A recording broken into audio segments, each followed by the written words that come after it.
So we got everything all buttoned up on top. I got my load leveler established by putting a bolt in on each side of the head. We got the engine crane out.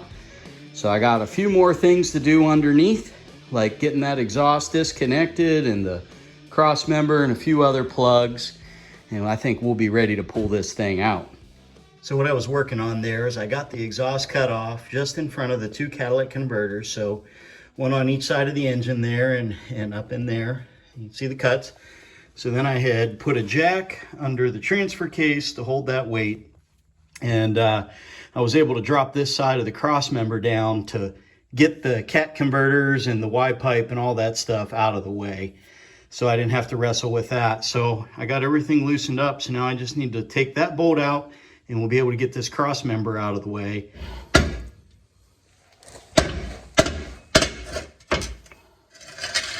Got the transmission cross member taken out. It's laying on the floor over there. We'll save that. Not sure if I'm going to need that mount, or maybe we could just use this metal in places, but it's a good piece to hang on to, I think. And we got the jack underneath the transfer case to hopefully give us the right leverage that we need. And we're going to try to pull this thing out all at once. Transmission, transfer case, and motor. Lift it up, roll the truck back out. We'll see what happens.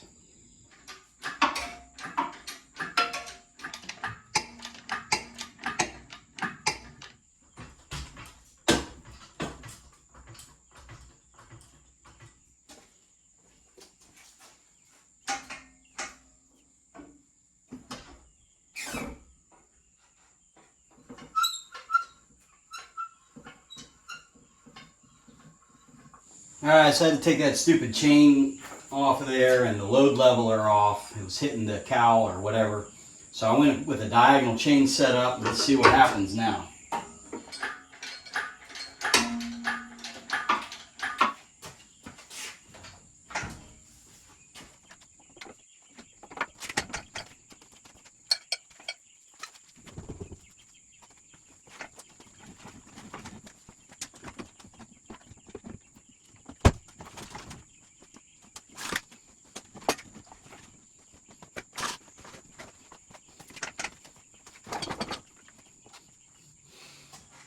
Alright, so the oil pan's not clearing the front diff. So if I can, I'm going to have to get it to angle.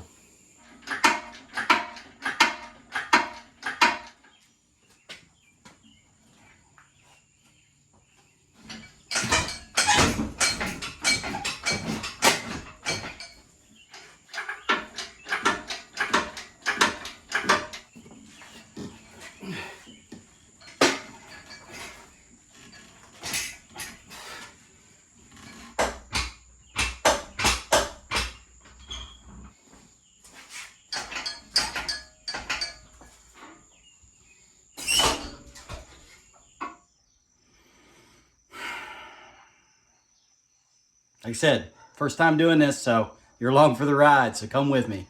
I'll show you what's going on. So I fixed that issue where I wasn't hitting the top of the cowl there, but now that I lift it up, you got the oil pan right down in there. And when I pull it forward, it's bumping the diff, and I can't get enough of an angle with the back pointed down to overcome that. So, unfortunately, I'm going to have to take that transfer case off. Because you see under here, the backside of the transfer case will not drop down because of the cross member thing here that the torsion bars are connected to. So, we got to get that unbolted. We can drop that off, and then hopefully the tail of the transmission will come down. The issue I'm having is it's like 6 bolts, I think, to get this transfer case off. But I cannot reach up in there to get the last 2 bolts off the top. So to go the easy way, I went the hard way, and we ended up with this maelstrom. Tore out a good bit of the interior. I've got trim parts, I got the back seat out, I got the driver's seat out, blah, blah, blah. Now I got to take the passenger seat out because this bracket needs to come out. My ultimate goal is to pull this carpet, and cut a hole in the floor so that I can get the top of that transfer case bolt. Mission accomplished. Now we can get this center console bracket out of there, get that carpet pulled back, cut us a hole, and get that transfer case unbolted. Risking every known hantavirus just to gingerly pull the carpet out, and this is what I'm after. A little bit of gold here. This might be useful when I put the interior into the Blazer, save some money. So I'm picking and scabbing, guys. This is where I'm at, and it's going to be fun. Nothing says stress relief like ripping the crap out of the inside of a pickup truck. Now we can get at those bolts. I ain't messing around here, so we'll pop a couple of those out and then we'll be able to drop that thing.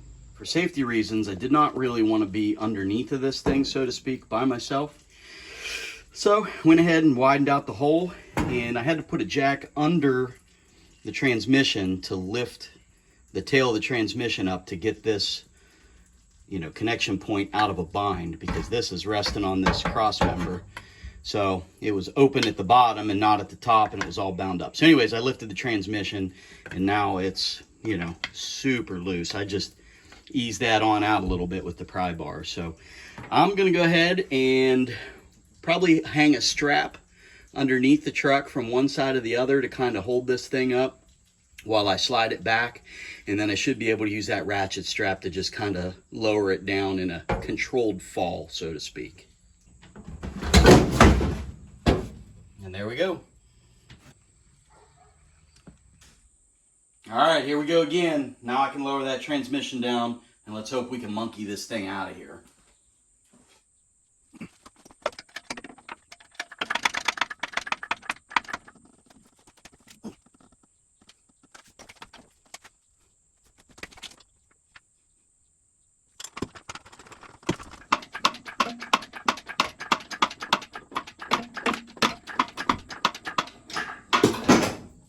That sounded good.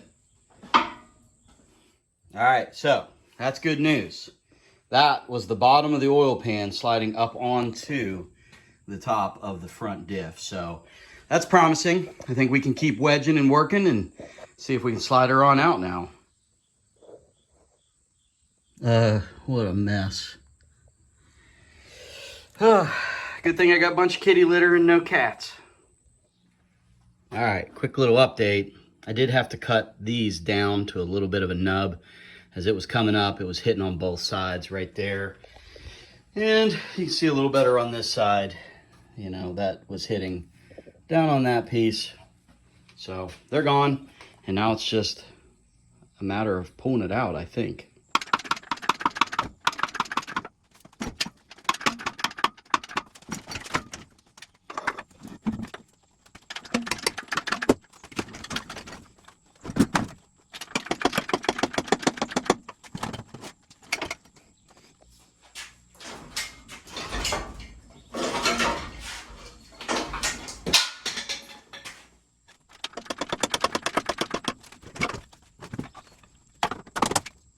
Hung up again.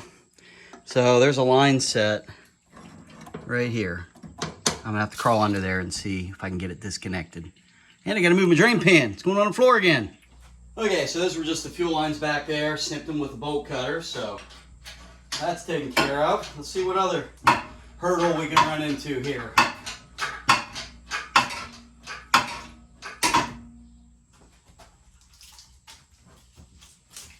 Yeah. Don't like sticking my arm in there, but I don't want to rip them wires either, in case I need it. Alright, let's see if we can roll this. We're still hung up a little bit.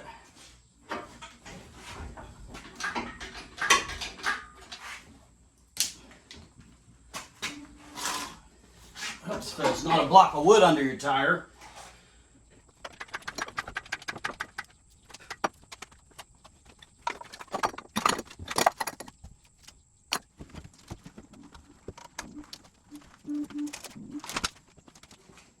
Ooh. Hey, we're free, by the way. Check that out. Ooh. She's clutching to the egg. That's nasty. If you've never really done this a whole bunch, that's pretty much what you can expect for your process. I know we see those videos on there with the LS swap guys, square bodies, they're doing it, and the videos show them just going like that. They're probably doing it a bunch. They've done it several times. But that's it. You're going to run into hurdles, nothing you can't overcome. Really, the wiring, it's just a big old squiggly squid. And when you actually look at this thing, it's just like an old small block 350. So if you've pulled one of them before, you'll see what you're getting into. Not a big deal. Just got to work at it. So got my engine stand all set aside there, getting ready to pull this apart. Catch me next time, and I'll show you what else I've been up to with old Larry, that blue Silverado. So we'll catch you next time.